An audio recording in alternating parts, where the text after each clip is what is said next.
Bring ourselves together for the next session. We have another extremely distinguished panel. I'm David Moss at the Anthropology Department at SOAS, and on our panel we have, and they're going to speak in this order, Jacob Copeland, and I will introduce them very briefly before each one speaks. Costas Retsukas, Maurice Bloch, Johnny Parry, and Keith Hart.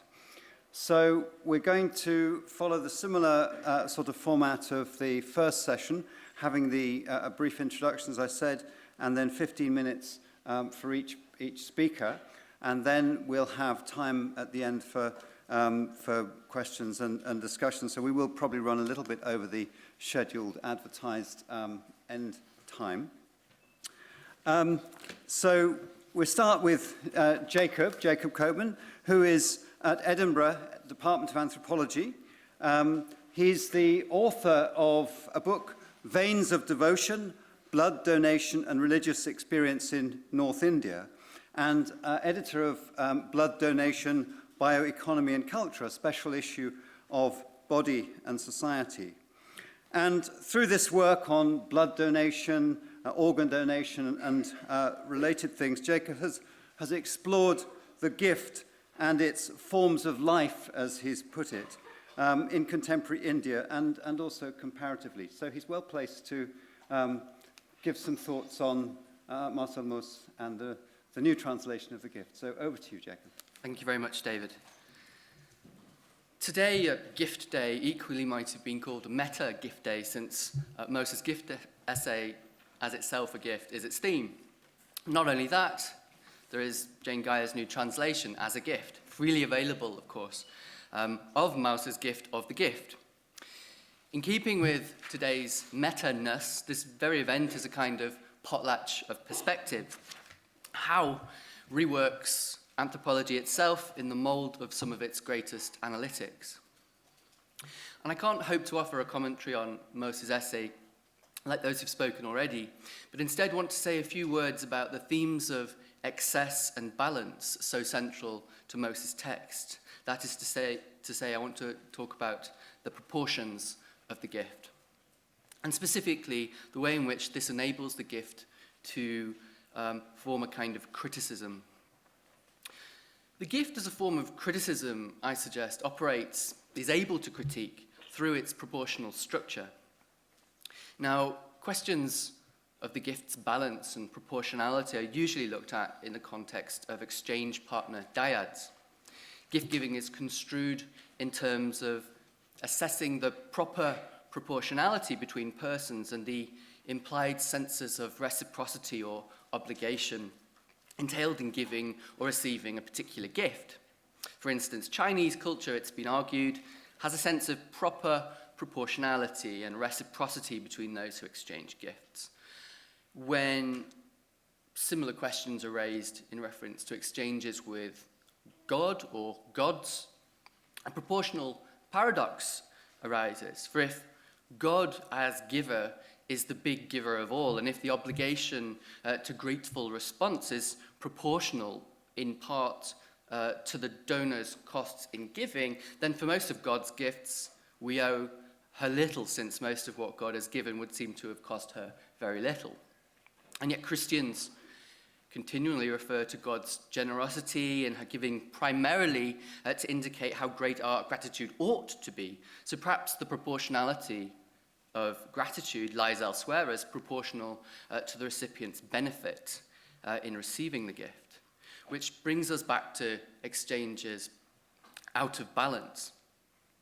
The free gift famously gets short shrift from Mary Douglas for being all out of proportion, and John Davis makes the point that we tend to think that a purely altruistic person is, I quote, as unbalanced as someone who is only interested in commerce. A blood donor who donates all her blood is clearly mad. But also, what a waste. Not only destruction of wealth, as in the potlatch, but what some economists see as the objective waste of resources of gift giving in Western societies, with givers buying gifts that recipients would not choose to buy themselves, and recipients valuing their gifts at less than market price. There's a lack of balance, a disproportion between the true cost of a gift and the value attributed to it by a recipient.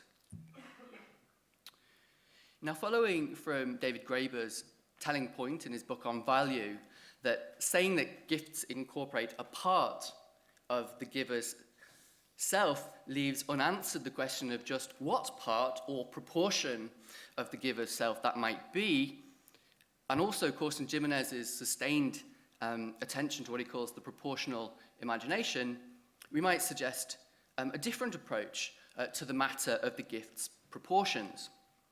My suggestion is simply that when we move the question of proportions away from the dyad of exchange partners, then this can open up other aspects of giving. So Costas Jimenez then, in his work on the proportional imagination, only discusses the gift rather briefly, but his observations deserve our attention. In particular, his point that the part that we give is an indication of the whole that is not given. What you see, the gift, is what you do not get, the larger social whole.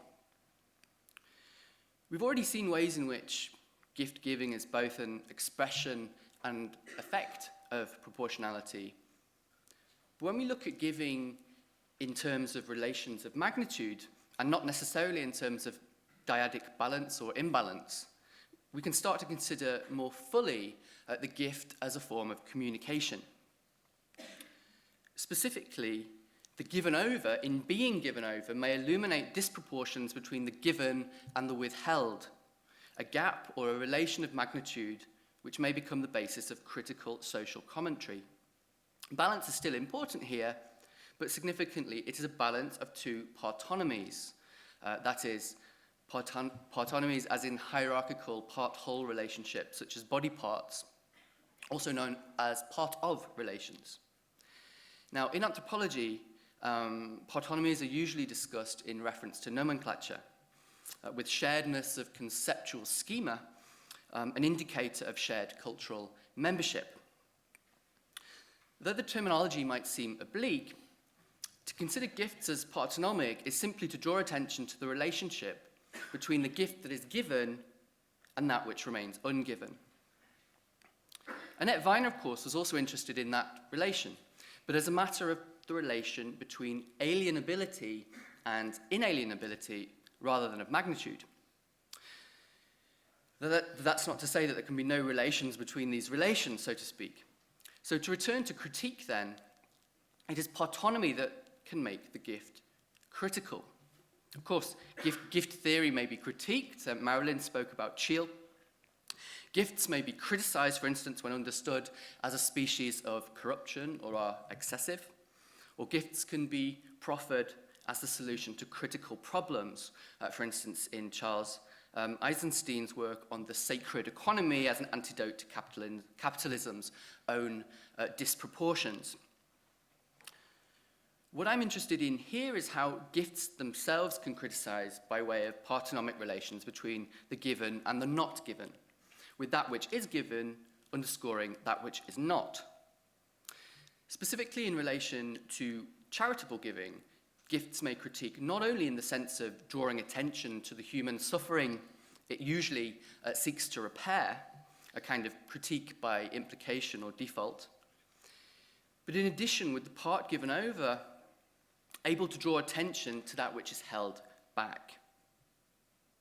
Now, Nirankari Guru devotees in North India who donate blood to the Red Cross are explicit about their doing so because relatives of patients requiring transfusions won't give theirs.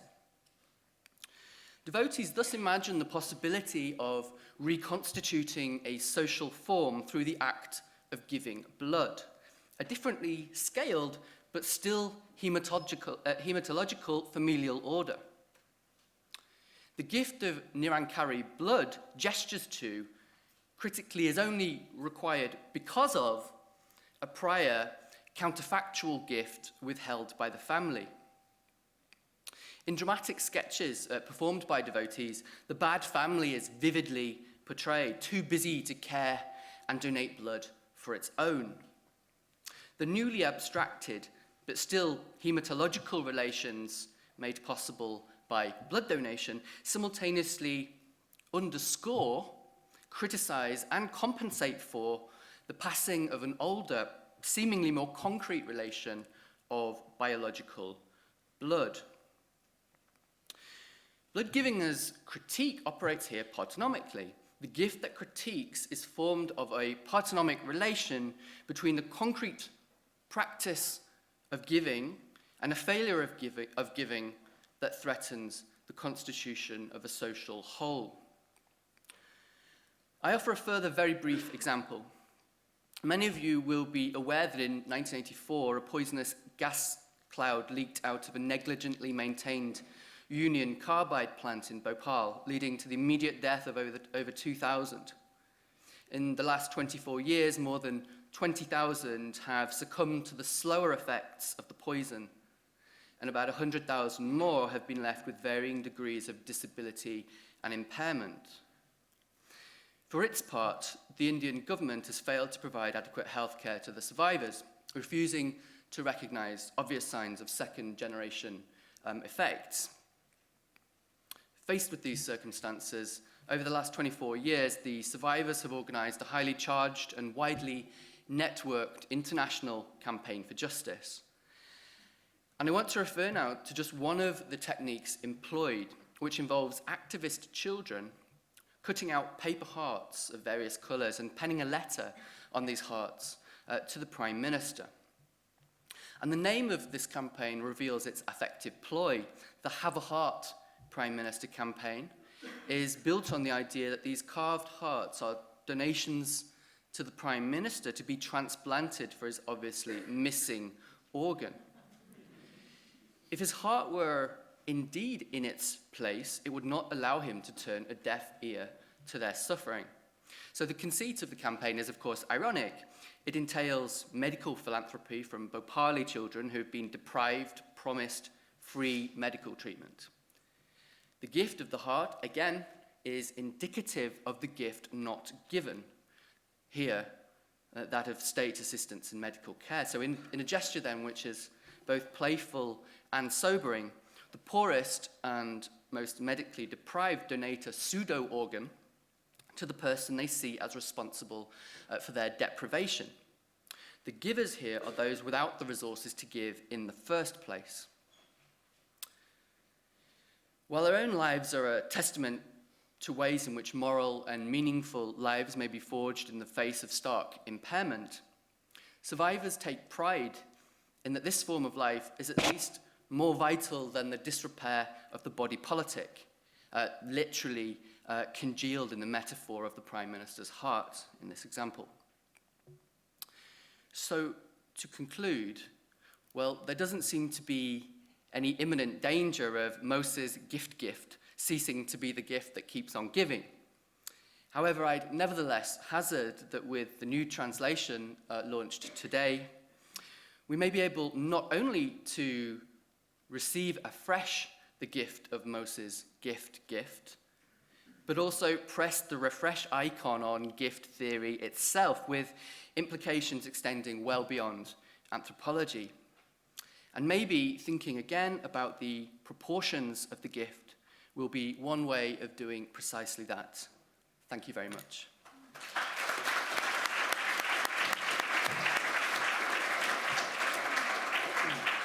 Thank you very much, Jacob, and for keeping so exactly to time. Next, we have Costas Retsukas from our own Department of Anthropology here at SOAS.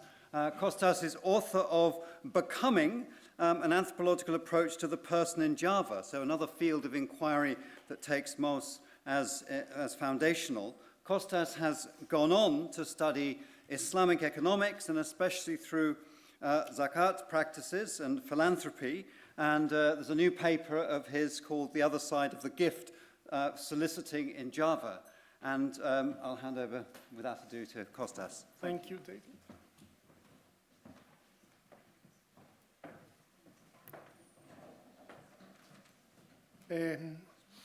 Some say that one should be wary of Greeks bearing gifts. And I tend to keep true to this by entertaining a couple of unorthodox positions. The impression that Mauss' study has made in anthropology is massive, and deservedly so, for no other text has unearthed more archaeological treasures, so to speak, with every new excavation taking place. And even if Lévi-Strauss's reading of The Gift as a reciprocity has exercised an enduring influence on the discipline, subsequent critical engagements by many prominent anthropologists, many of whom are here today, have carried our lasting fascination with The Gift to new heights. This is despite the fact that there is mounting disagreement amongst commentators about what Mauss truly said, meant to say, and actually wrote.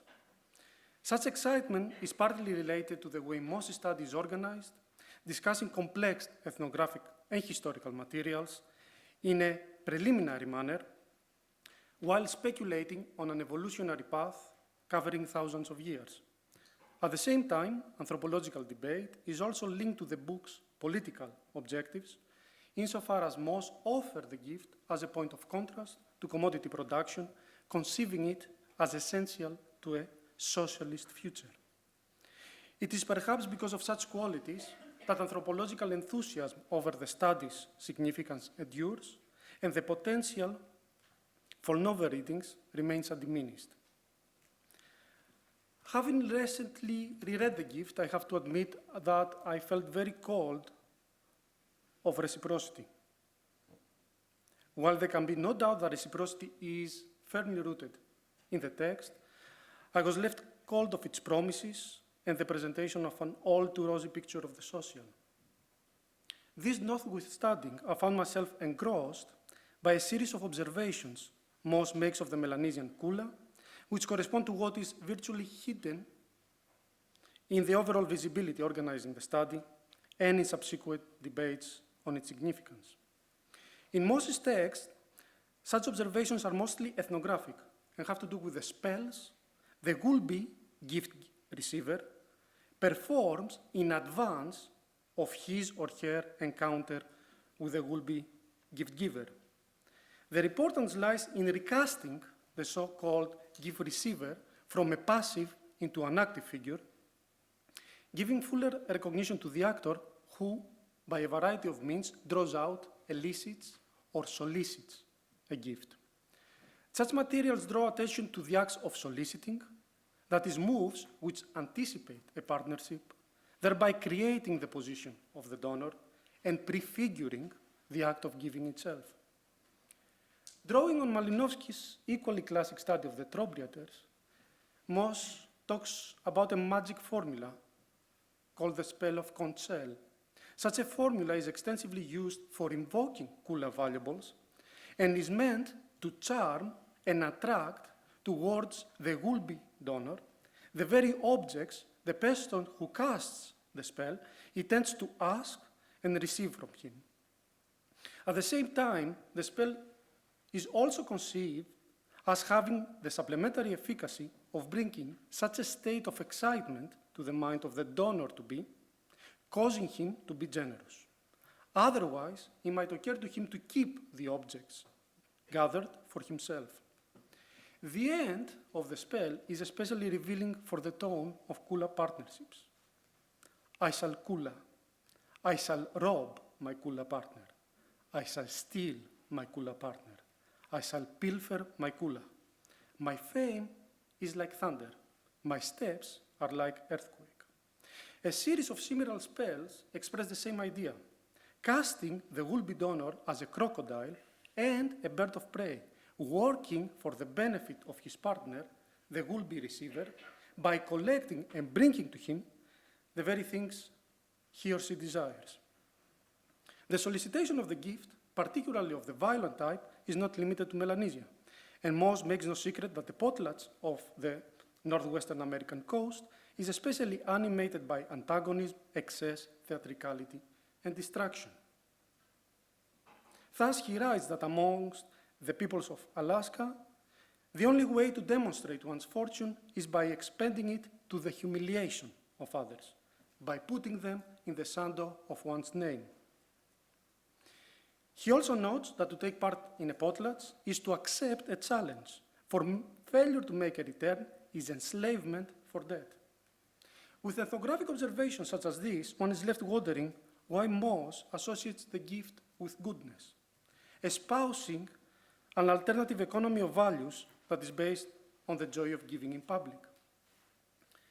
In succumbing to these temptations, Mauss is not alone. An expansive body of anthropological work on the gift is pervaded by moral quests. And yet, one cannot escape wondering what the anthropology of the gift will be like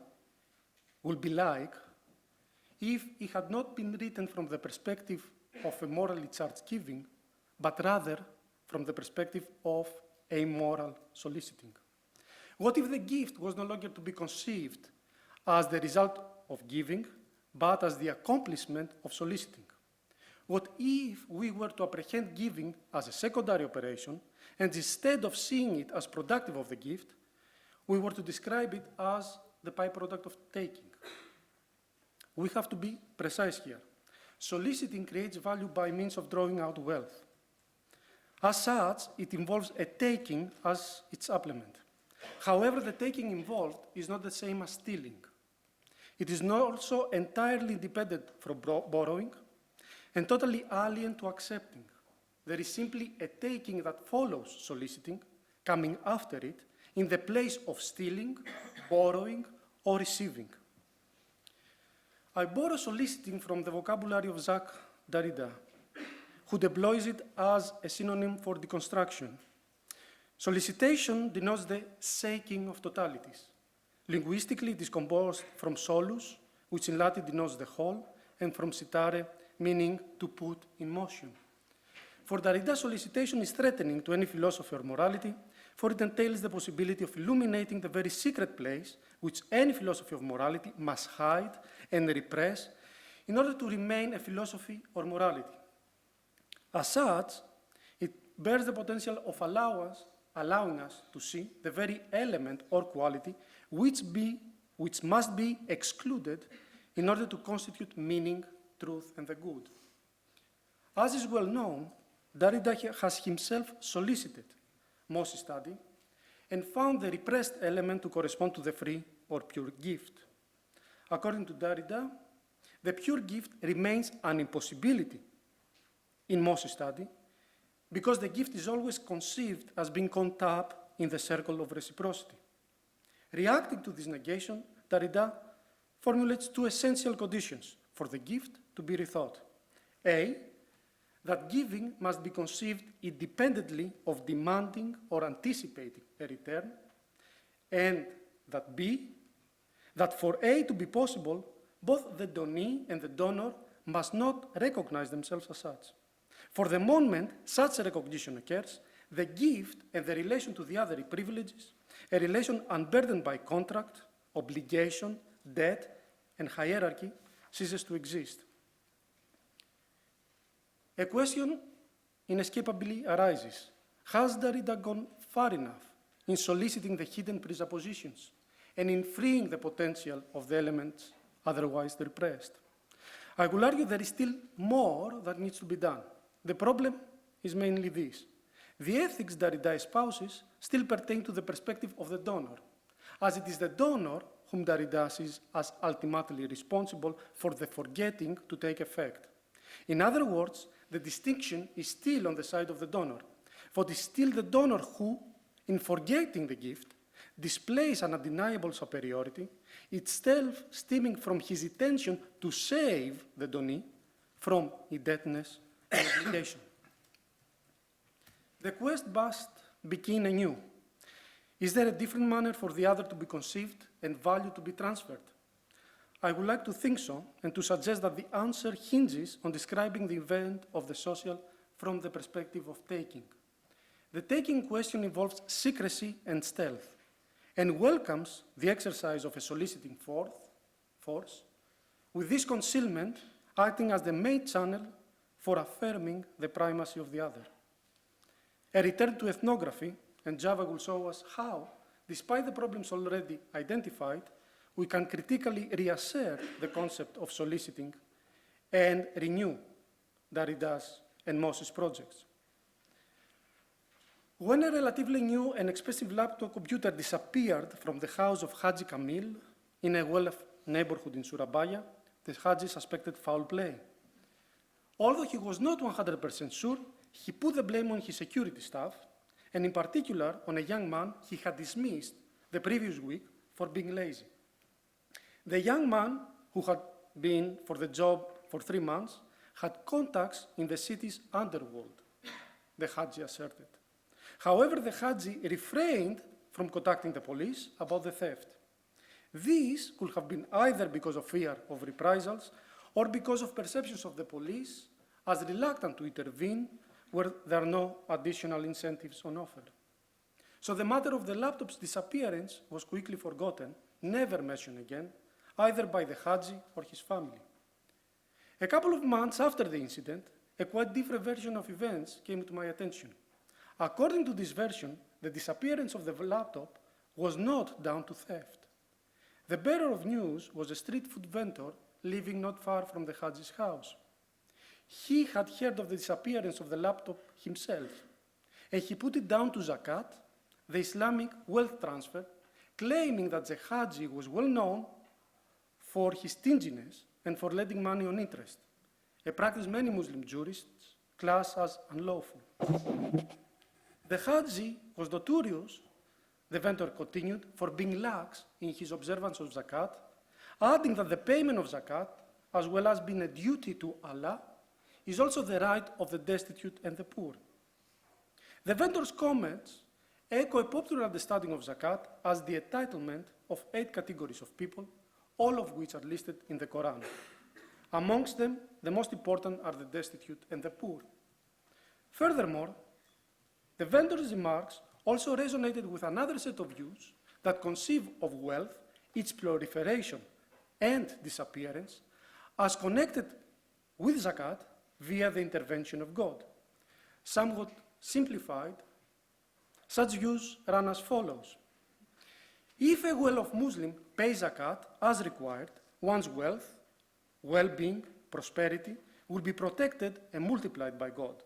For God rewards those who follow his commandments. However, if a duty-bound Muslim refrains from performing zakat, his possessions will be destroyed, vanish, or go missing. For God duly punishes those who disobey him. In this regard, the implications of the vendor's comments that the disappearance of the laptop was related to zakat could not have been clearer. There was no theft at all. The disappearance of the laptop was the result of the exercise of a right. The laptop's rightful owner was not the Haji, but the person entitled to the Haji's zakat. A person probably belonging to the category of the destitute and the poor had taken the laptop in place of the zakat that the Haji had failed to observe, that is, as his outstanding zakat. Enforcing zakat in this manner rests on taking. Such taking neither succeeds giving nor presupposes presenting. It is neither equivalent to receiving nor requires formal accepting. In general terms, it amounts to a wealth transfer accomplished by concealment. At the same time, such taking bypasses considerations over crime precisely because it is located on the outside of human law and on the other side of giving. Soliciting demands the radical reconfiguration of the other. It is not enough to recast the other from a passive recipient of a gift into an active figure in its presentation. The sweeping move is to conceive the other as the cause of and the occasion for the self. For the Muslims, with whom I am familiar, ownership rights are established after the zakat due on the property in question has been transferred to those entitled to it. It is on condition of such transfers having taken place that one's wealth is bound to increase. Viewed in this context, the concealment and anonymity soliciting affords the other with begins to make new sense. For prosperity and well-being to be achieved, the other has to remain hidden. For vitality and profusion to come about, the other has to persist as the known unknown. My claim is that the vital excess the other signifies is beyond the goodness of the gift, beyond the honor of the contract, beyond the lights of reason.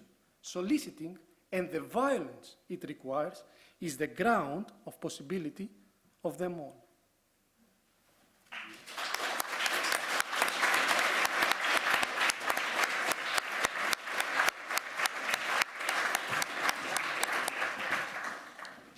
Thank you very much, Costas. And now I invite Maurice Bloch to come and give his presentation. Maurice is Emeritus Professor at LSE. From long-term field work in Madagascar, he's generated strikingly original contributions to understanding ritual, language, ideology, with critically important publications. And he's offered critical commentary on anthropology as a discipline and has things to say, a discipline that ought to have things to say about human universals, universals of the human condition as well as cultural specificity. So in that sense, he falls firmly alongside Marcel Mauss. Maurice. Thank you.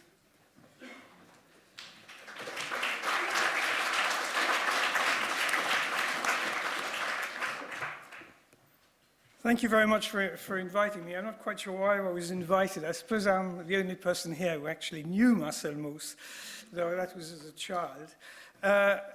And this is all the more surprising in a way because I don't really have that high an opinion of this essay on the gift. And this actually sort of presents me with a couple of problems. Why is it that it gains such a prominent place, kind of a holy writ, in anthropology, especially in British anthropology? And I think the answer is twofold. One of them, because it was publicized by Evans-Pritchard and his gang in Oxford, when they were trying to move away from a sort of natural science approach of anthropology associated with Radcliffe Brown. Evans-Pritchard was trying to break away from this, and he smelt in Mauss and Hart's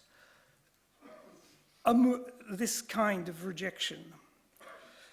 The other reason is because Mauss attacks an absolutely fascinating question, the obligation to repay. He tells us at the beginning of this essay that he's going to explain to us where this comes from. Does this in two rather odd ways, in sort of three odd ways. One of them is by telling us it's a leftover of an archaic period which existed somehow in the distant past, which has died out, but which is somehow surviving in modern institutions, and therefore you can still see it going around in modern institutions. That's his main answer. The other answer, which Lévi-Strauss rightly ridiculed, is that after having sort of gone through a sort of treasure hunt through ethnographies, he thinks that he's found the answer in an obscure Maori text.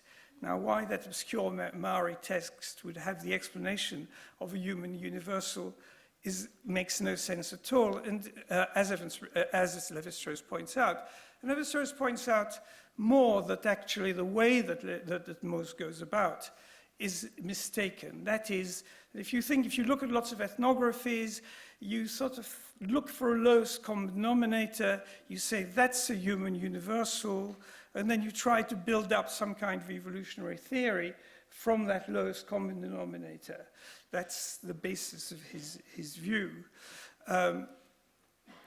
Lévi-Strauss points out that obviously you've got to make use of the empirical data, but if you want to move the argument forward, you have to put it within a proper theoretical framework, a proper evolutionary framework, which is totally lacking in Mauss. So my conclusion is, which is that of several other people, is that the essay on the gift is theoretically sort of, I don't know, it doesn't make sense as an answer to the question. There isn't any anywhere. Now, on the other hand, I think that's what people like Evans-Pritchard liked about it. And I think how this comes about, I'd like to give you a bit of sort of intellectual history, which I think explains it. Durkheim starts off as a sort of, or this is represented as starting off as a rationalist Republican following Kant, and that is obvious in the earlier writings. By the 1890s, that position was thought of as terribly old-fashioned. The reason why it was being thought of old-fashioned was there was a complete shift away in intellectual ideas in France at that time, indeed generally in Europe, away from a kind of sort of revolutionary rationalism.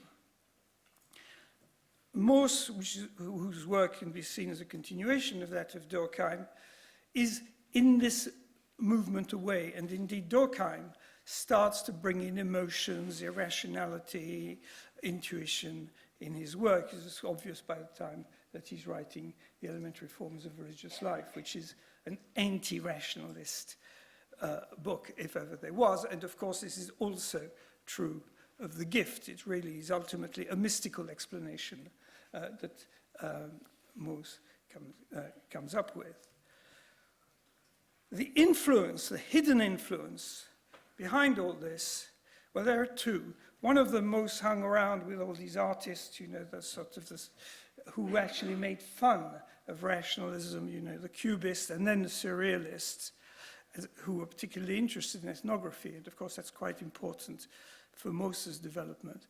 But the most important one was that the hated rival of Durkheim, the hated rival of Durkheim was incredibly more successful than Durkheim, was Bergson in France. Bergson, from the 1890s, becomes incredibly popular in France. He's given every possible decoration. He's elected to the Collège de France. He's elected to the Académie Française.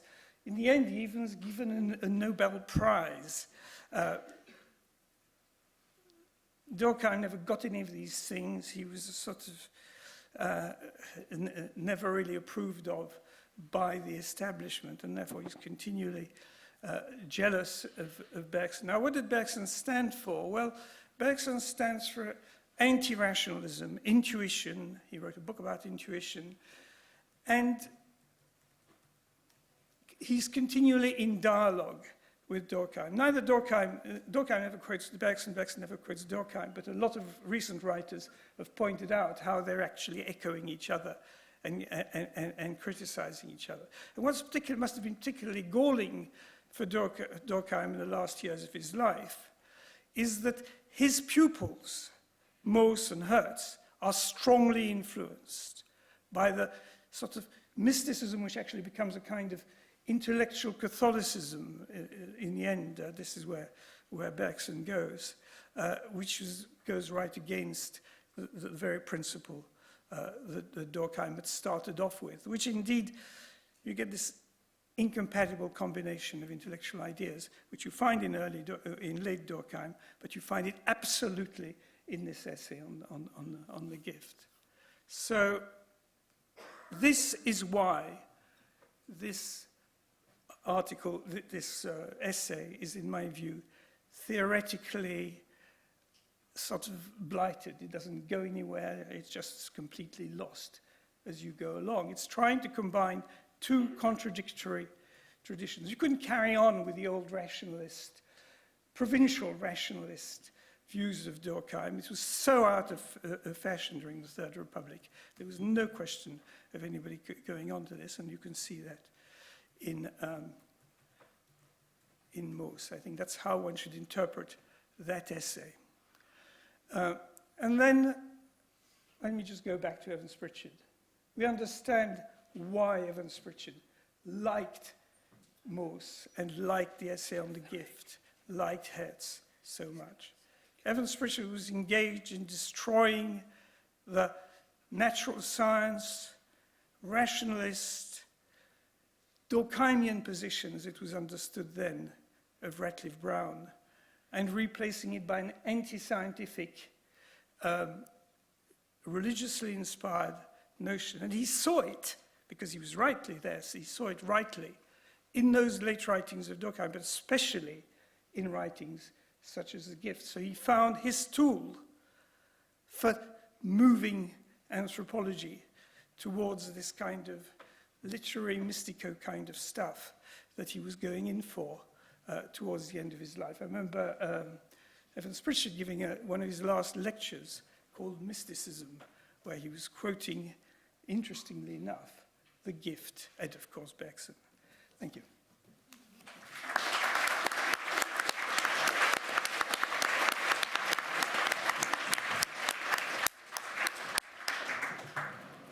Thank you very much, Maurice. Next will be Johnny Parry, Professor Emeritus at the LSE, well known for his ethnographic work in the sub-Himalayan Kangra area, Benares, and more recently, a body of work on industrial workers in the central Indian town of Belai. Johnny has a central place, of course, in anthropological engagement with The Gift, with his important paper, The Gift, the Indian Gift and the Indian Gift, as well as with Maurice, the critically important edited volume, Money and the Morality of Exchange. Johnny, over to you.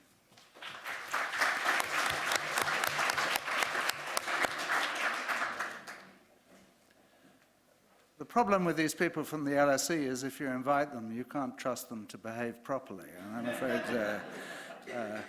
but I'd like to start by saying that for the analysis of my earlier field research on traditional India, I found Mauss very stimulating, especially the essays on sacrifice and the gift, even though the gift essay got the fundamentals fundamentally wrong. In the Hindu law of the gift, it's not it's the recipient and not the donor who is the superior. And what the spirit of the gift explains is not why the gift must be reciprocated, but why it must not. For the analysis of more recent data on industrial workers in modern India, I'm afraid I find Mauss limp. That may be the spirit of our times. In an as yet unpublished sequel to a famous essay on theory and anthropology since the 60s, Sherry Ortner identifies the major theoretical strands since the 80s. Preeminent amongst them is the rise of dark anthropology, in which issues of power, inequality, and exploitation come to dominate. That's a reflection, she suggests, of growing inequalities and insecurities in our contemporary world. And her discussion focuses on studies of neoliberalism, which has done so much to promote those trends. And in these studies, the legacy of Durkheim has unsurprisingly suffered an eclipse, especially at the expense of Marx and Foucault. But there's also, she acknowledges, a countercurrent to which Durkheimian thought is more congenial. And this sees dark anthropology as a species of misery porn, and says that what's needed is an anthropology of the good, of well-being, and of ideas of the moral. HAU has devoted an issue to happiness. Important questions, Ortner concedes, but why treat them as separate? How can we have a serious anthropology of the good without looking at the context of power and inequality in which such ideas exist and with which they interact? For that kind of inquiry, Mauss is unhelpful. It's perhaps telling that the comprehensive index to Fournier's substantial biography has no entries for power, exploitation, or inequality, nor class. It's not that Mauss's writings don't touch on these issues, but that their significance is suppressed. If you suppose that you get a serious consideration in his sociological assessment of Bolshevism, you'd be disappointed. That little-known work is relevant here because it's contemporaneous with The Gift, and it bears a fairly close kinship to it. Is Bolshevism socialism? Mauss says yes, but an experiment in it that went terribly wrong. In the economic field, the attempt to abolish money was a disastrous error.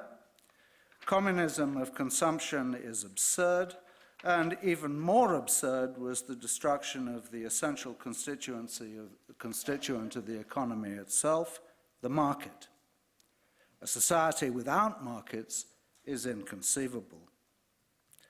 Industrial and commercial freedom is essential, and the authoritarian direction of industry is opposed to the exchangist nature of modern man.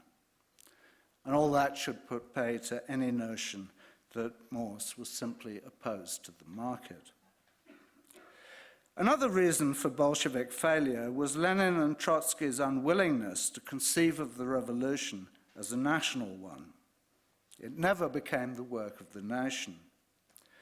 The Tsarist regime was chronically enfeebled when it almost spontaneously collapsed, and the Bolsheviks assumed the powers of the Tsar and ruled through much the same methods. The takeover was, says Mauss, the work of a jacquerie of peasants and soldiers, and their tyranny was not in essence more social and less antisocial than that of the aristocrats, officers, and bourgeois. To be durable, he says, socialism must be the work of the general will of the citizens. The takeover must be conscious and organized in perfect clarity by considerable numbers, or a very large number of enlightened citizenry. But what Mauss does not tell us is how this general will of the citizens is supposed to come about.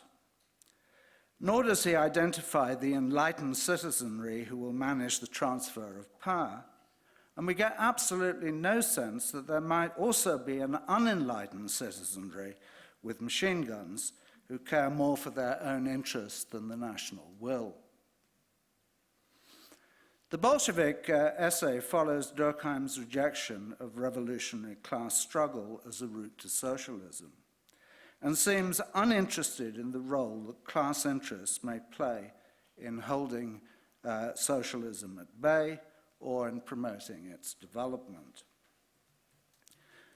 The familiar thesis of the historical mission of the proletariat, says Mauss, is no more than an insight into the part to be played by one class in the general advance.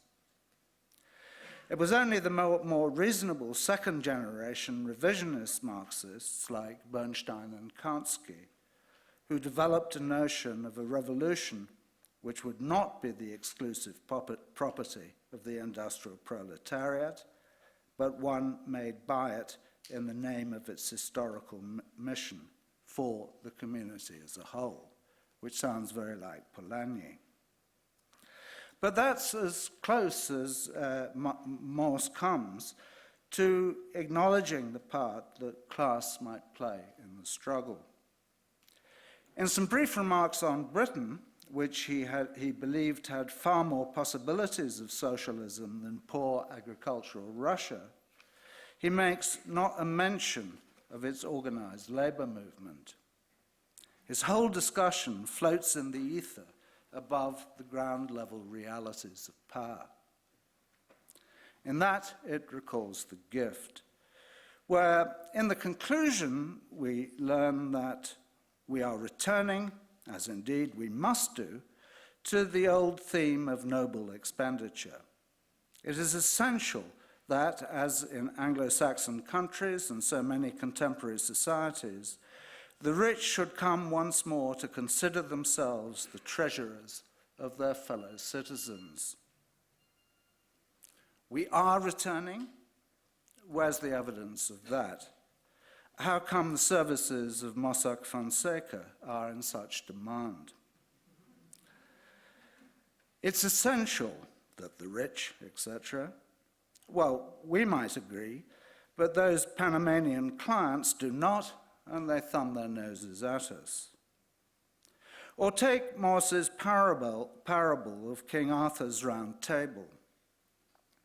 With the help of an astute Cornish carpenter, Arthur ensured that his knights would never come to blows, so that wherever he took his table, contented and invincible remained his noble company.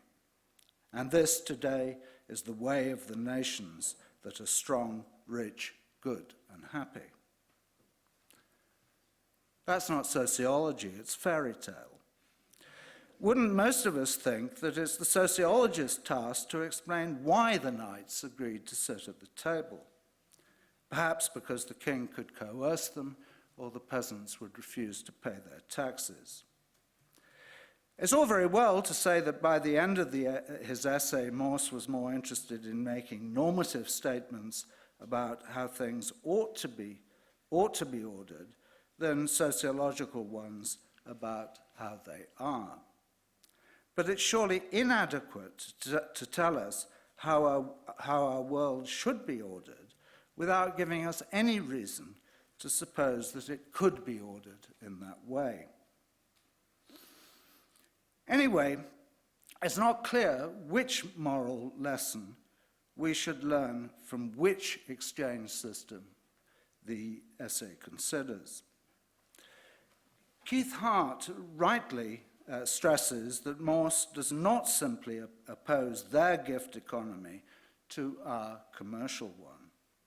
But in his moral conclusions, he nonetheless comes very close to contrasting us to an undifferentiated them, who collectively represent something we are in danger of losing. But what? They're all very different. King Arthur's table is about establishing equality between his knights. The gift of Dan is about acknowledging the ineffable superiority of the Brahmin, and the potlatch about humiliating rivals. Even in Mauss's sanitized version of it, who really wants to return to the spirit of the potlatch? Don't I remember that pre-contact it supposedly included sacrificing slaves to the fire and was associated with some rather unheroic forms of violence in which the heads of rivals were severed to acquire potlatch positions? And isn't it accepted that the system went into overdrive when the Kwakiutl began to participate in the market economy of the whites and devote their resources, the resources they derive from it to the potlatch? As Mauss might have learned from Boas, for Kwakiutl women, that participation included much prostitution in the slums of Victoria, these women going home with savings that presumably went on potlatching, and with venereal diseases that decimated the population. But Mauss never considered what happens when the two kinds of economy meet, far less the possibility that gift exchange might directly boost market activity of that self-destructive sort.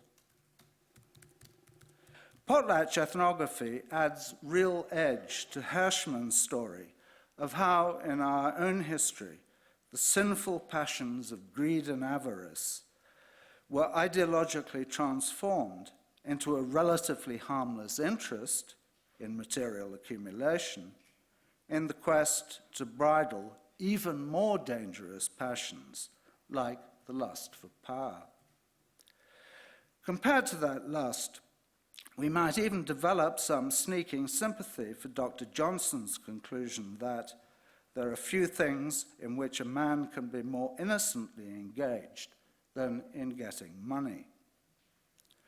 But Johnson and Mauss predated dark anthropology, which, with its emphasis on power and inequality, might have given both pause for thought. The one about the perils of commerce, the other about those of the gift. Mauss exercised a profound influence on the sociology of India, especially as mediated by Louis Dumont, whose work dictated the debate throughout much of my professional life.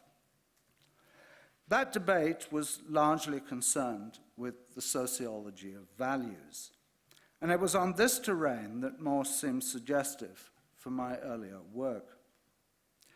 But as André Bataille has long since protested, we also need a sociology of interests to complement it. There, Mauss is not a good model.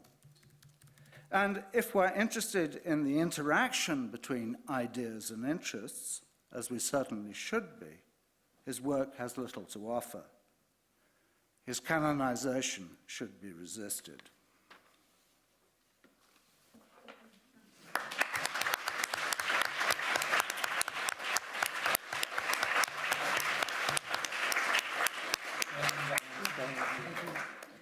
Thank you, Johnny, very much for that.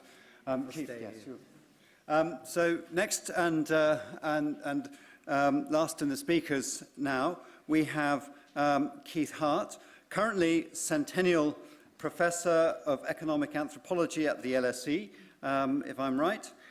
Keith has, of course, published widely, apart from early and very influential work on the informal economy. His important book, The Memory Bank, Money in an Unequal World, led on to an innovative digital archive and blog by the same title, The Memory Bank, developing his ideas, and a forum for vital commentary on our current turbulent financial times and questioning what is happening to money. Keith, over to you. Thank you, David.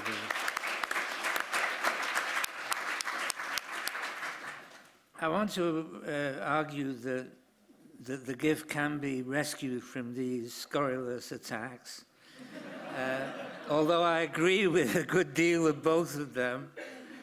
But I think, it's what Keynes said, is that an economist depends on, friendly readers. And if you don't get friendly readers, then you're finished. Mauss, I think, was a highly compartmentalized character. I mean, one of the reasons why we have difficulty with the gift is that a good deal of his work was politics and journalism, which is available only in French. I mean, the Écrit politique is 700 pages. It includes the long essay that Johnny was just referring to, the attack on the Bolshevik Revolution. I mean, a fifth of it is financial journalism. He wrote extensively on the exchange rate crisis of 1922 to 24. Notice that the years that he's a finance journalist is also when he's writing The Gift. And I'm pretty sure he was gay, and living with his mother's brother and having to fend inquiries every week into when he's getting married and all that kind of stuff. I think definitely persuaded him, to sort of keep those two parts of his life separate. And it's not so obvious why, but he kept his politics and journalism separate from his academic life also. And this is very important for an understanding of the gift, because a sophisticated understanding of the gift is that everything kind of comes together in a variety of exchange phenomena. But the way that he writes the book it's actually, I mean, some very important parts like capitalist markets, for example, are left out completely. So, I mean, you know, it took me 19 years to understand this essay, you know, from 18 to 37.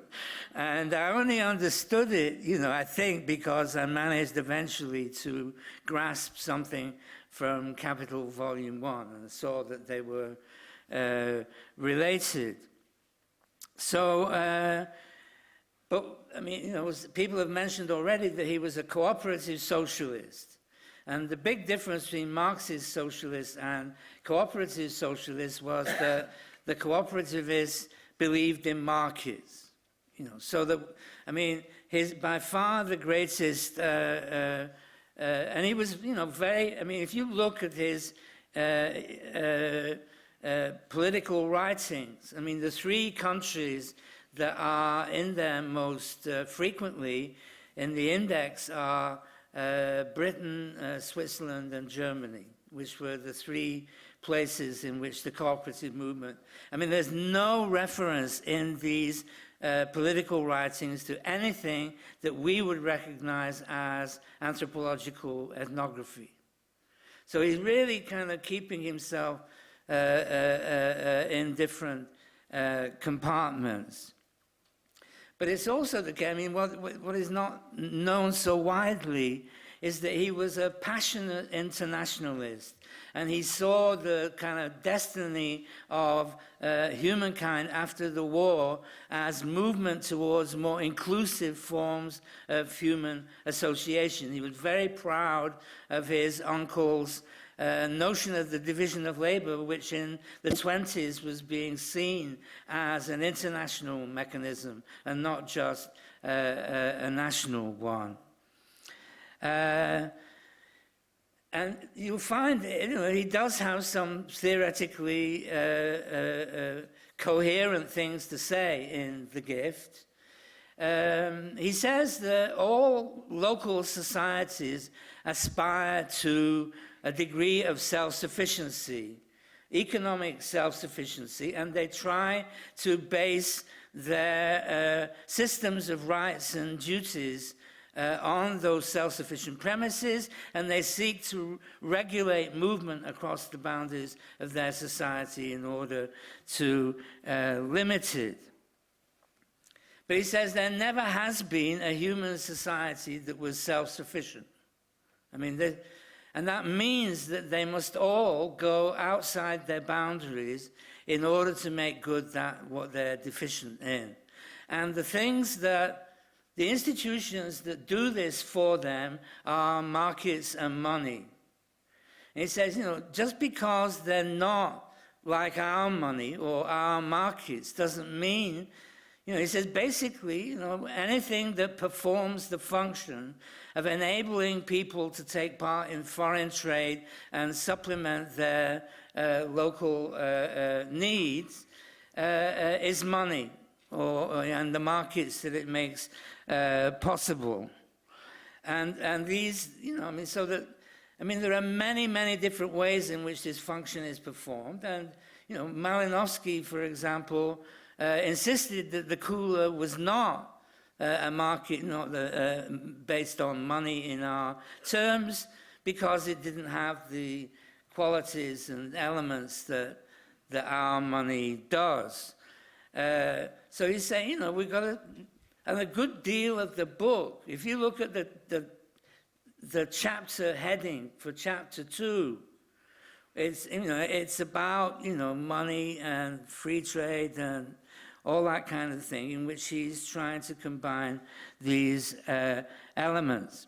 So markets and money take many different social forms, and we are blind to most of them because we don't see the social forms that they're based on. Now, I argue that The Gift is, in fact, a logical continuation of Durkheim's first book, The Division of Labor in Society.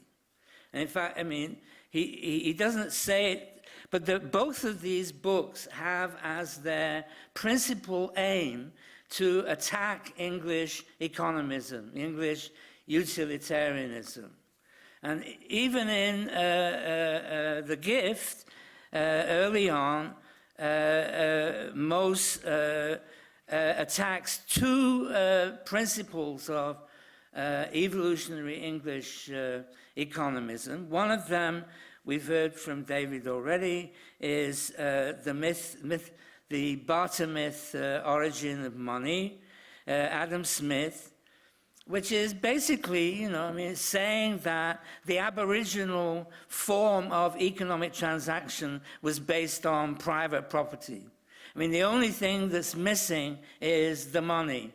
And the only reason to have money is because it makes this private property exchange more effective. So, the first thing he goes against is Smith's economic individualism as a kind of primeval force in human nature. But for both of them, the person they were much more concerned with, because they were contemporaries, was Herbert Spencer. And Herbert Spencer had a theory that, primitive societies were communal and their basic forms of exchange were altruistic. And that means they were really nice, very nice. But ours, are based on selfish market transactions, individualism, denial of any kind of social interdependence. He says, I know it's awful, but it actually works better than the other stuff. That's his argument then, is that there has been an evolution from altruism to individualism, and the individualism wins, essentially. So one of the things that both these books are concerned with demolishing is the idea of altruism and self-interested transactions being, in some sense, the opposite of each other. And certainly in The Gift, one of the arguments is that essentially, as I think people have been saying, yeah, Johnny for sure, altruism is always interested, and self-interested behavior in markets is always social. So this whole book is about the opposite of a contrast between gifts and commodities, gifts and markets. It's saying this is a bourgeois ideology, moreover it's English, and it gets, it really messes it up, because we are both individual and social, and the issue is how are they combined. And this ideology, this ideological contrast, makes it impossible for us to see that. And what Durkheim and Mauss are arguing is that contracts look like they're individual, but that's because the social context that makes them possible is hidden. We don't actually see the social basis of our contractual commercial society. We only see it when we get mugged and lose our stuff and have to call the cops and see what they can do about it. So this is, I think, I must get on. So in the basic idea of the division of labor in society is that the contract is framed by non-contractual elements. He called it the non-contractual element in the contract. And this is a body of social customs, shared history, state law, and so on, which is present in commerce, but largely missing from our consciousness most of the time. And moreover, and this is something that Durkheim shared with Marx, I mean, individuation is strongest in societies where society itself is strongest. I mean, his argument is that the division of labor binds us together in very powerful ways, and that's why we're more individualistic than many societies that are weaker in that respect. Now, just to throw it out, I would argue, say, well, what is the gift? I say, first of all, there is no theory of the gift in The Gift. I mean, he's not, he sees the gift as part of a whole series of transactions, exchanges, possibilities, which have more in common than they have. And the gift is the non-contractual element in the contract in terms of Durkheim's theory. What he's presenting here is an ethnographically founded attempt to demonstrate how the hidden forms of social exchange are revealed in archaic societies. I mean, and he says this in the book, the really important feature of this, all these ethnographies is that they show what's going on in a way that is very difficult for us to see. So they're transparent, and yeah, I mean, sure, I mean, they show persons behaving in generous ways, but the fundamental reason for showing this ethnography is so that the study of archaic exchange can help members of contemporary France and similar societies to see the non-contractual elements of commerce. As I said already, and I think Johnny and Morris have also, the depiction of modern economies in this book is very poor, very weak. And it's partly because he's actually assuming that most of the people he's addressing would know all that stuff. Well, we don't, and maybe, they didn't. It's also, I mean, one of the questions that we have to ask for this book and interpreting it is, what is the relationship between anthropology and politics in the writing of this book? Well, to some extent, he brings them together in the conclusions, but I mean, you will only find out what his politics are, what he thought this was about, by reading the journalism, the politics. So that, I mean, he aspired to what he called an economic movement from below. And that economic movement from below had three components: cooperative societies, workers' associations, and mutual insurance. So it's not that he didn't have, he didn't have a class analysis, but he definitely, he had some notion of how the economic movement that he was part of and wrote about in his journalism might take place.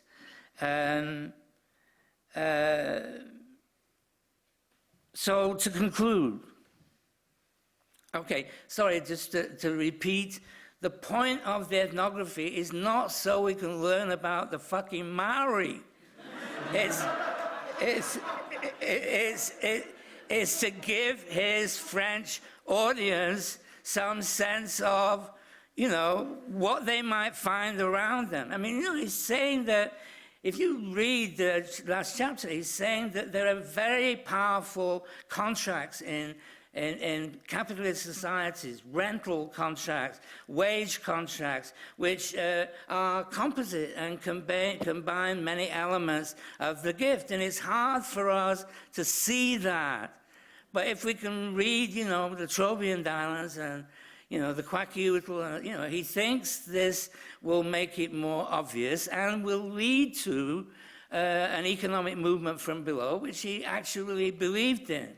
I mean, his party, which was the French section of the Workers' International, actually won national political power in 1924.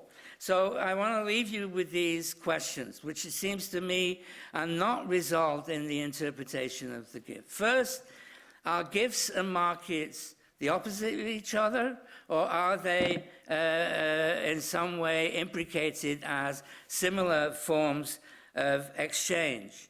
In relation to the archaic societies we've discussed already, what is the relationship between the audience of contemporary Frenchmen of the left, which is what he's hoping to reach? What's the relationship between them and their experience of the world and the kind of world that is being described by Malinowski and Boas and the others? I mean, these are, you know, and I think that we still have, especially in the Anglophone world, an evolutionist approach which sees these people as evolutionarily inferior to us. And even, you know, a lot of anthropologists who think that the point of the essay is to teach people anthropology.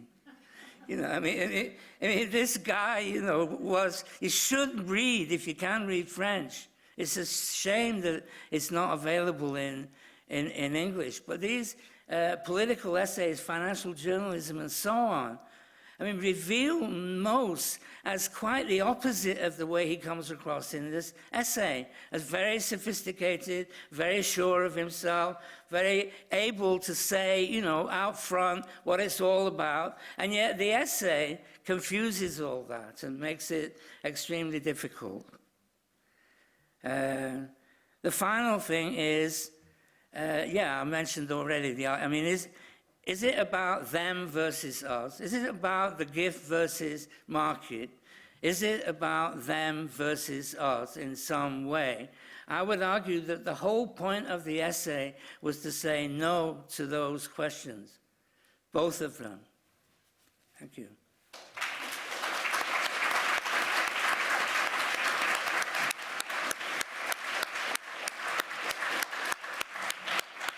Thank you. Thank you very much indeed, Keith, and thank you to all the speakers, Jacob, Costas, Maurice, Johnny, and Keith for that wonderful set of comments. Right, we have half an hour now for questions. I think we're not going to extend too much over the time we anticipated ending. So I think there's a microphone. There are microphones going around. Okay, so let's open it up for questions or comments. So who?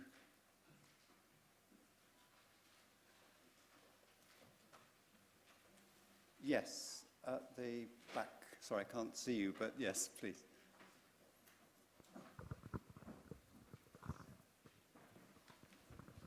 Thank you. Yeah, Patrick Neveling, Utrecht University. Very interesting panel. Thank you very much. I would side with Jonathan Parry if we were doing a vote on the question of canonization of the essay or not. But my question actually points in a different direction, which I find is maybe not so, has not been as central to the debate as it might have deserved, which is the question of this Schmittian perspective on history that has emerged quite in side remarks here. And around the time after the Second World War in Germany, there was a very big debate about the work of Carl Schmitt and how he portrayed the question of continuity or discontinuity of the modern era. And one of the evolutionary perspectives in Mauss' essay is, of course, to say, yeah, there is a continuity and there's no moments of historical rupture when something fundamentally changes, so that we can't replicate certain phenomena of our present by looking at some past whichever.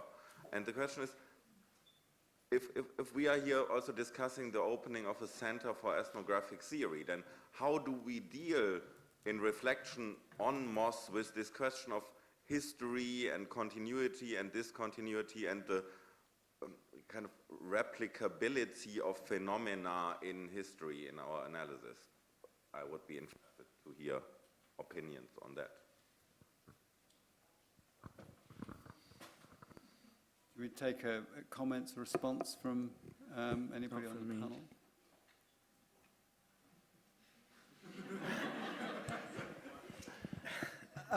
My instinct is that you shouldn't be asking us. You should be asking Ed Simpson and the people who are running the center. But, you know, my pitch is that starting from Mauss, you start from ideas, and ideas without the context of interests, power, and inequality are not enough, and that an ethnographic center therefore has to pitch itself rather firmly in some ways as a critique of parts of Mauss, to be provocative. Okay. Can I just say something there? Yes, please. Right, I just want to say, I mean, he saw the job of his group to make ethnographies known, because this was linked, so I think, you know, there's a bit of a problem as we tend to make him sound as though he was only interested in these general theories. He also saw very much the job of getting ethnographies such as Trobriand, such as the Potlatch, known in France, which they weren't. That's why he goes, you know, I mean, if it was just a theoretical thing, he wouldn't need to go on and on and on and on about what the, you know, what the Trobriands are like. He does, because, you know, a lot of that essay is also informing the general public, and it's linked with his internationalism. Somebody mentioned his internationalism.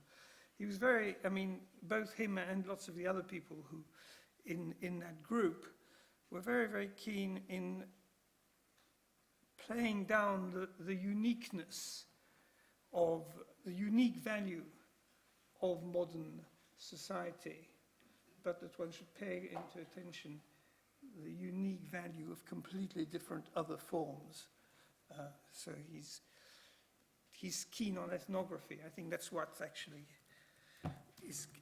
kills his theoretical position in the end, because he just hopes that by looking at lots of ethnographies, he's going to find something universal about human beings, which is a sort of besetting sin of anthropologists. You know, you've got to, you can't just sort of look at for lowest common denominators, but you don't understand what he saw his job as if you don't understand the importance he saw, rather like Marshall Sahlins earlier, in making French people think about what it would be like to be a Trobriander, what it would be like to be a Kwakute or whatever. I mean, you got the wrong one for Carl Schmitt. I mean, in fact, I can't believe that he's as respectable as he is today. And, you know, I mean, we can't really discuss at that level, but as far as I'm concerned, you know, he's a Nazi carpetbagger.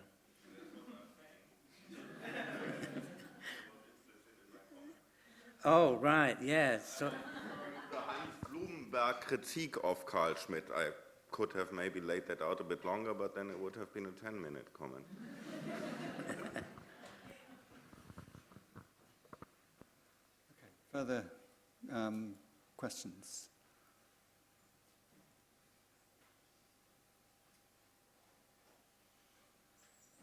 I wonder if I could just say one thing. I really do think the introduction by Lévi-Strauss to the collection of Mauss's essays is by far the most subtle and profound discussion of his theoretical position and its weakness. Lévi-Strauss was, you know, I really recommend. I was amazed that this wasn't in a bibliography in the book.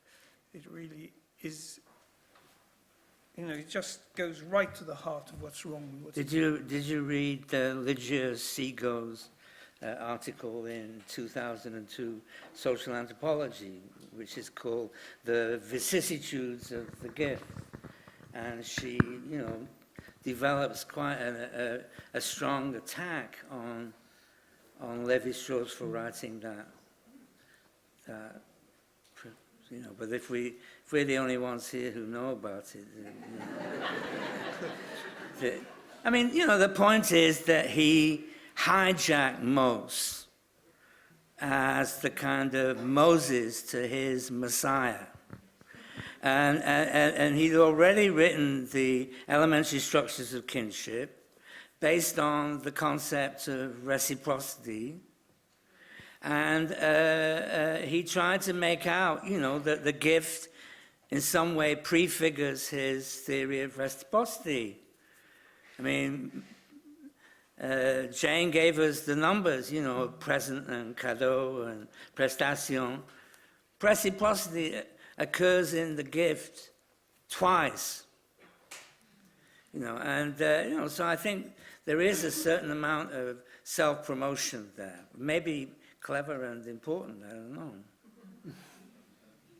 Johnny? Yeah, I'd just like to say that I'm not entirely in agreement with Morris's admiration of Lévi-Strauss, particularly this point about the HAU being just a Maori theory. And, you know, maybe Jane would comment, but it's my memory of the text that, you know, the basic point of the HAU is endlessly repeated. And my private view, which I can't actually prove, is that Mauss didn't get it from the Maori, he got it from Brahminical theory, where it is very, very clear that the person is in the gift, and the person is in the gift in the form of the person's sins and evil deeds and so on, which is why the gift can never be reciprocated. No, there's no question that, you know, that, I mean, this is where I would never forgive Lévi-Strauss.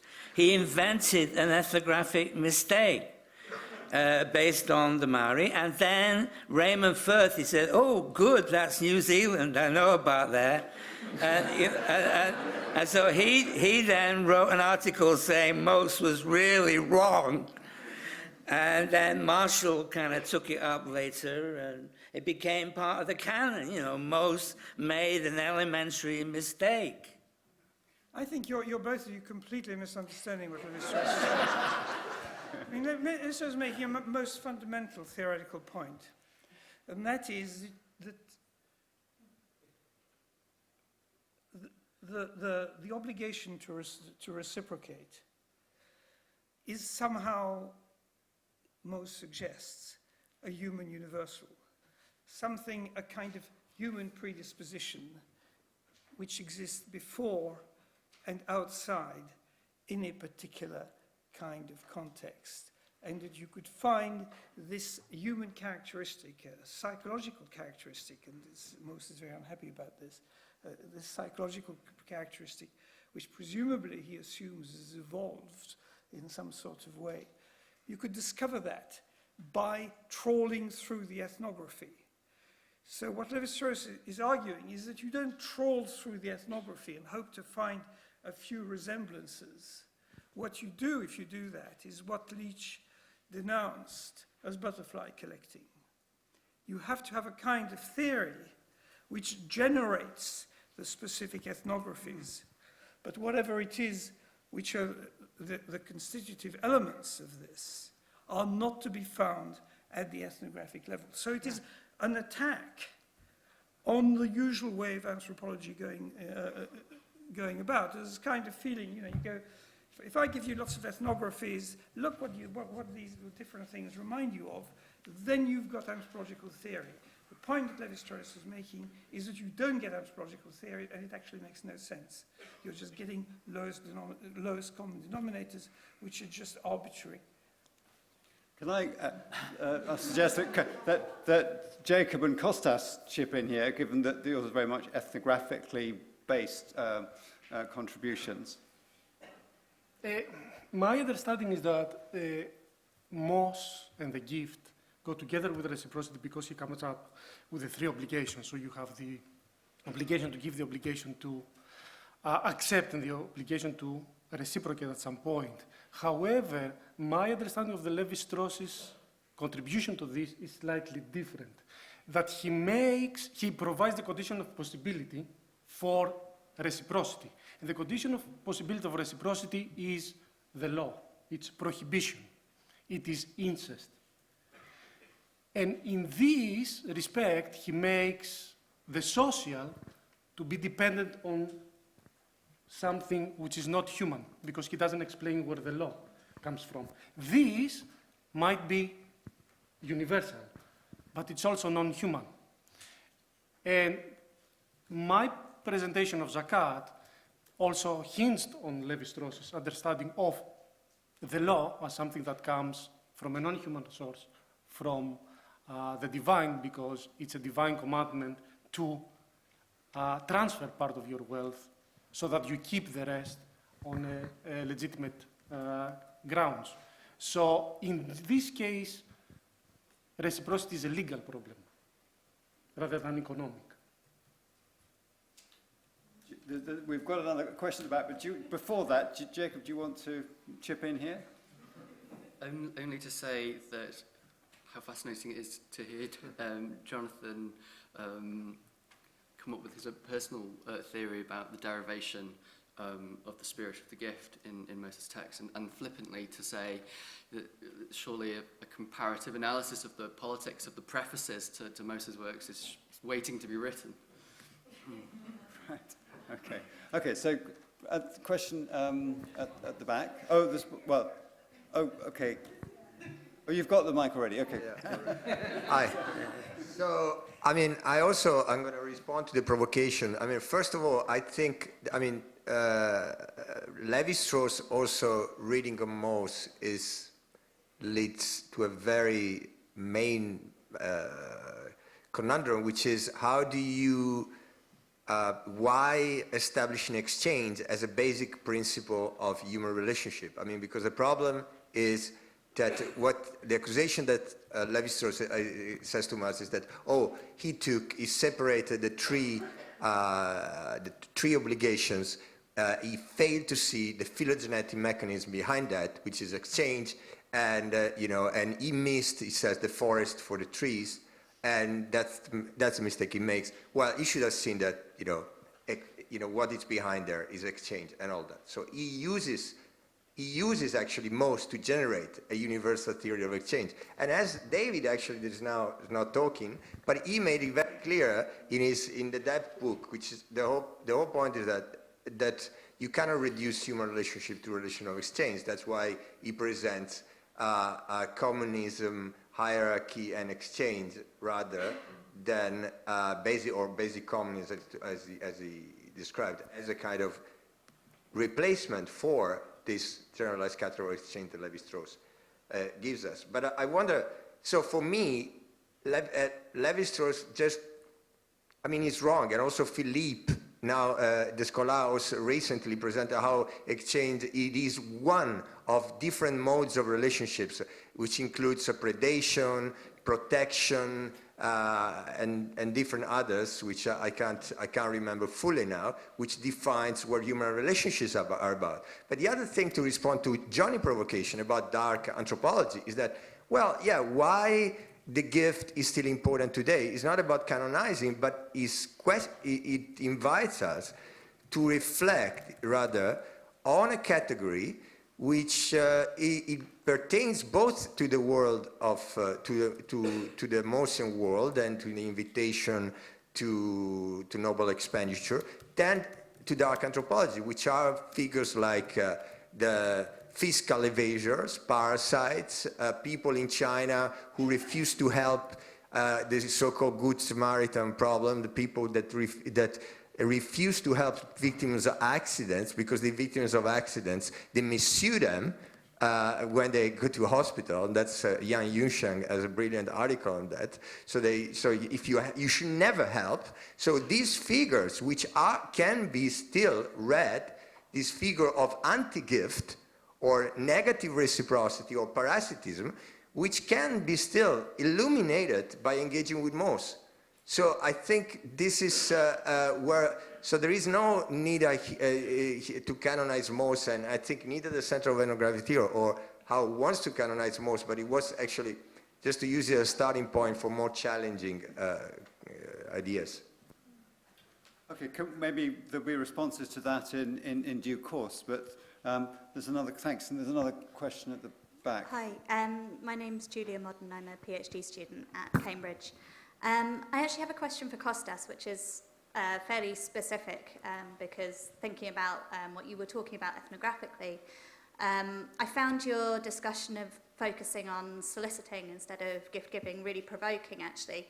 It's something that I've been thinking about recently, but it takes a very, very different form in the area that I'm working. So whereas you were talking about it leading to secrecy and stealth, in fact, in Africa, soliciting is incredibly important, but it's very open. The idea of asking for a gift as a sign of showing that you love somebody. So you will ask someone for something to show that you love, and therefore it has to be open. And so I just wanted to ask you to kind of expand a bit more on that, to talk about, is it a particular feature, you know, where does that come from, the emphasis on stealth and secrecy? And I don't know, maybe it can be linked to what Jacob was talking about in terms of proportionality as well. That may be a way of thinking through the difference between those two different types of solicitation. To be perfectly honest, soliciting, I started thinking about this issue with respect to Marilyn Strathen's Gender of the Gift, where she's talking about elicitation. But in this case, in case of Melanesia, elicitation, this bursting forth of, of gifts, takes place in public with respect to performances, if I understand Melanesia correctly. It's all out in the open.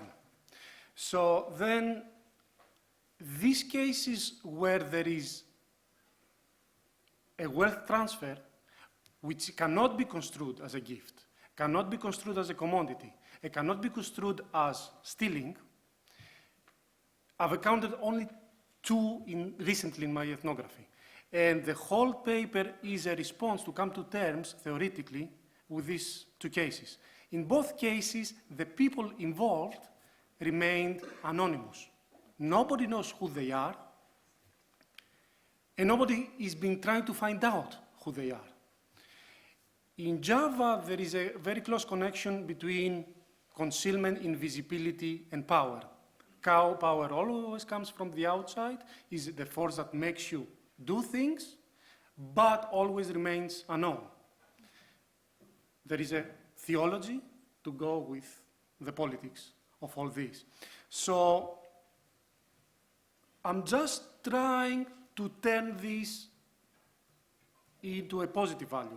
So far, concealment, secrecy has been understood in the ethnography in terms of sorcery, antisocial violence, and I'm trying to give it a positive spin in terms of these are the conditions that guarantee the non-objectification of the other, both for the people concerned and for me as an ethnographer. I don't give them names. And this is important. It recreates the other as an aporia.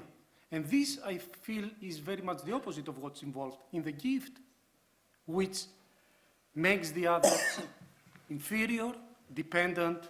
It locks them into a state of dependency. And by giving him the opportunity, or her, to solicit or elicit the gift, it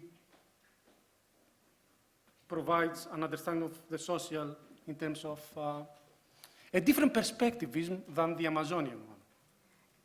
Yeah, can I respond to that? Yeah, I think that's interesting. I think in terms of what Johnny was saying earlier as well, the idea of the gift making the recipient lower than the donor, hugely important in many places, but it's not the only thing that can be the opposite to what you're talking about, to solicitation, because actually in the African case, you could argue that all of the literature that's on dependency at the moment and that's saying we really need to stop thinking of kind of freedom as the ultimate thing that everyone's trying to get towards and that you need to get out of gift relationships. Instead, people are actually trying to get into them. They're asking to be dependents and to get gifts from people. And I think, interestingly, I think it probably relates to something that David said earlier about commodities being a negative about the gift being a negative category in relation to commodities. Because what you've got in Mauss and what all of you have been saying is that there's such a multiplicity of different discussions of gifts and different types of gifts, and we're getting the same thing with soliciting as well as gift giving. Whereas with commodities, you've got something which is very strictly defined, and in fact, the essay is, in a way, telling us more about that, even though it doesn't talk about it directly. I know that point's been made before.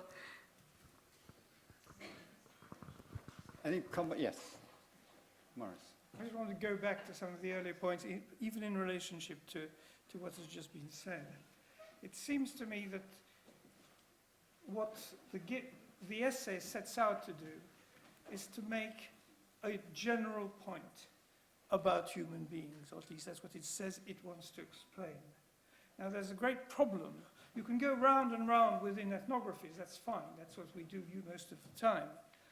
But the problem which Lévi-Strauss stresses is how do you go beyond this internal going round and round of a specific ethnography. And I found that in what you were saying. You see, it made a lot of sense what you were saying, or you two, I can put it all together. But how do we get that from there to an explanation for the obligation to repay? You see, that's where there is a disconnection. And that is the point Lévi-Strauss is making. Just a small point. In the French Revolution, gifts were made illegal. But what they were concerned about was not gifts and commodities. They thought it was extremely unfair that parents could bestow one of their children, but not all of them, with family property. And that was so basically the negation of the gift was observed rules of inheritance. And of course it led directly to the Napoleonic Code, the idea that all of the children of parents should have equal rights and so on. So, but it is extraordinary. There's a book that I got this from. It's by Richard Hilland, which is Hyland, and it's a 700-page Oxford book on the law of gifts in 15 different. It's a wonderful book, and the French Revolution stuff is really, really gripping. Thanks. I think there's one last question, if there is one. Otherwise, I'm going to invite Ed Simpson to come up and close our proceedings. Do we have any last questions? We need to get the mic up and then.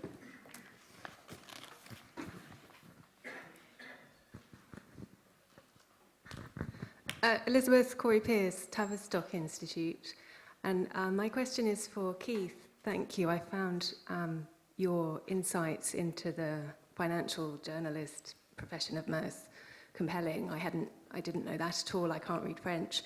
I did fieldwork in New Zealand where I didn't find his essay on the gift helpful, although I was sort of taught that it should be.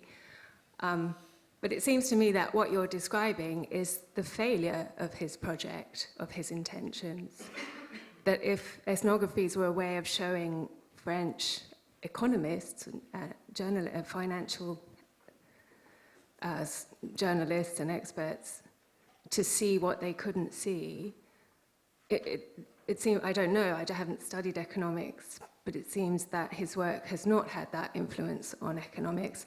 And on the contrary, what you've said we shouldn't be doing is exactly what is happening. It has been seen as a way to understand Polynesian society or to teach anthropology. So it's just a comment that it seems to me that you're describing exactly the failure of his project, and perhaps you're trying to redeem that now? Well, to address that? it depends. I mean, the people he was working in a very disciplined way within one of the most radical parties in France, indeed globally. And, he was essentially a follower of Jaurès, who was the president. And he had, it was, maybe, I think you're right, it's a failure. But why, I think partly it fails because he's assuming too much from the readers, partly who is the audience. I think, he makes out, in his party newspaper that he's trying to give the cooperativists and the syndicalists and the people operating mutual insurance a way of envisaging, what are the real social contexts in which they can push for their revolution. He was a revolutionary. He didn't, believed in markets and stuff like that, which was, but he wanted, he wanted capitalism out, but he had a particular cooperative socialist way of doing it. But, my feeling is that if it fails as a project, it fails because he compartmentalized himself in such a way that half the things you need to know to make sense of the project are not there. Thank you very much. And can I just thank everybody on the panel for a really engaging session.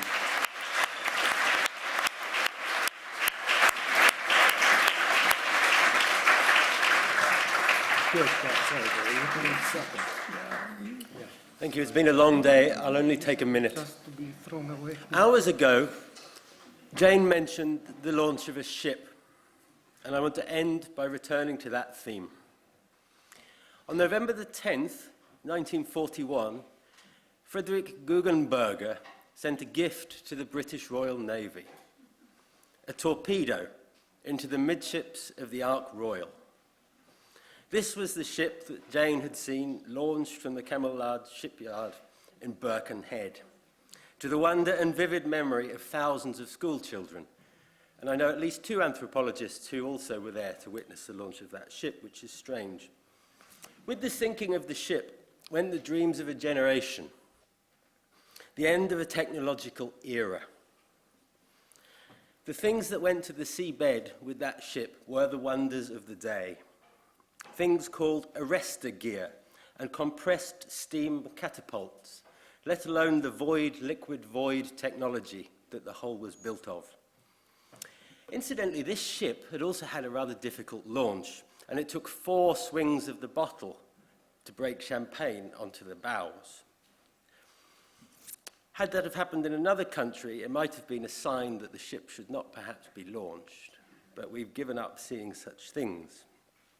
In time, the wreck became something else. It became an ecosystem, a home for fish, coral, and all manner of marine life, a treasure trove for hunters.